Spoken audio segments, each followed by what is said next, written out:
నీకు ఎప్పుడైనా బ్రెయిన్ తినాలి అనిపిస్తే నా బ్రెయిన్ తినకు అనిసనని.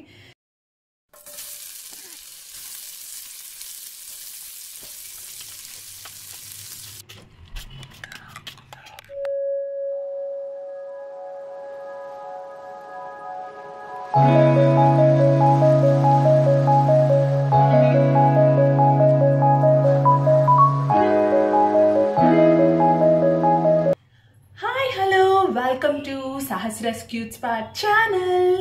ఈరోజు స్పెషల్ ఏంటి అంటే బేజా ఫ్రై. సో ఈరోజు మనం చేసుకోబోతున్న రెసిపీ బేజా ఫ్రై అన్నమాట. నేను జనరల్గా ఈ గోట్ బ్రెయిన్ తీసుకొచ్చేటప్పుడు అది 2-3 రెసిపీస్ అయితే నేను చేస్తాను.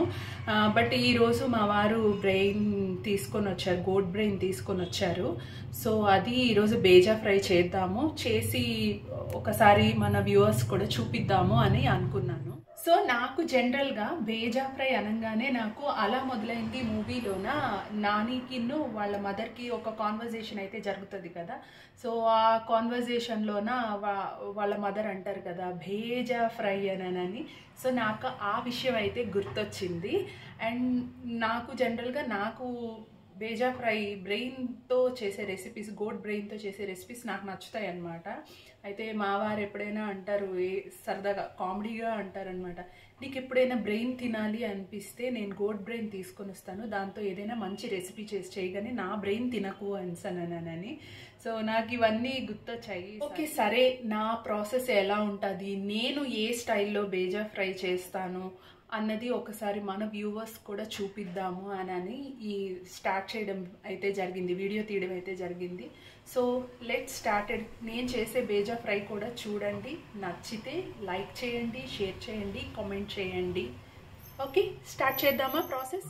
ముందుగా అయితే గోట్ బ్రెయిన్ని నీట్గా కడిగి పెట్టుకోవాలి. దాని తర్వాత అల్లం వెల్లుల్లి పేస్ట్ యాడ్ చేయాలి. దాని తర్వాత సాల్ట్ యాడ్ చేయాలి. దాని తర్వాత కొంచెం పసుపు తీసుకోవాలి, పసుపుని కూడా లైట్గా వేసుకోవాలి. దాని తర్వాత వచ్చేసి నేను లైట్గా కారం వేసుకున్నాను. తర్వాత నేను లైట్గా ఫ్లేవర్ కోసం ఆరిగానో మిక్స్ చేశాను. దాని తర్వాత కొంచెం ధనియాల పౌడర్ వేశాను.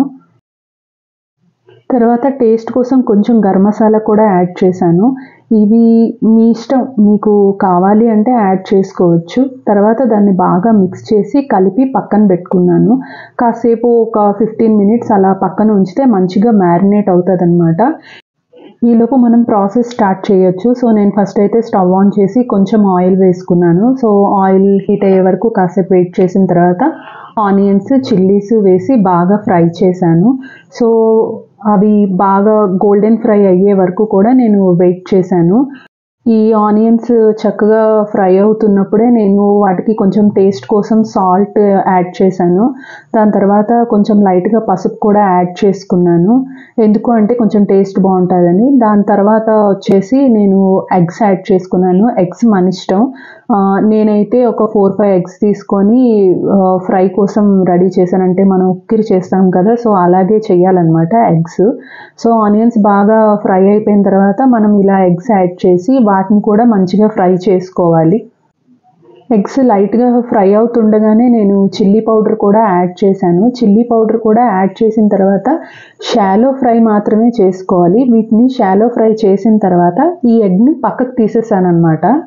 అలా ముందుగా పక్కకు తీసి పెట్టాను, అంటే అవి లైట్గా షాలో ఫ్రై మాత్రమే అయ్యాయి. దాని తర్వాత మనది ఏదైతే ఇప్పుడు బేజా ఫ్రై కోసం బ్రెయిన్ రెడీ చేసుకున్నామో దాన్ని ప్యాన్లోకి షిఫ్ట్ చేశాను అనమాట. దాన్ని బాగా ఫ్రై చేసుకున్నాను.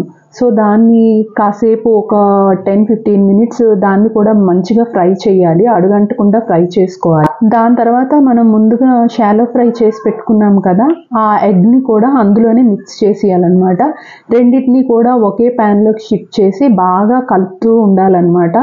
రెండు కూడా ఈక్వల్గా కుక్ అయ్యే వరకు కూడా వాటిని అలా సిమ్లోనే కలుపుతూ ఉండాలన్నమాట.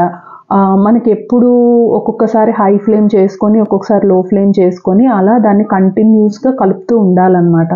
అయితే మనకి ఇప్పుడు ఈ బేజా ఫ్రై అనేది రోటీతోటి మంచి కాంబినేషన్ అనమాట. సో అందుకనే నేను గోధుమ పిండి కలుపుకున్నాను బటర్ నాన్ చేద్దాము అని.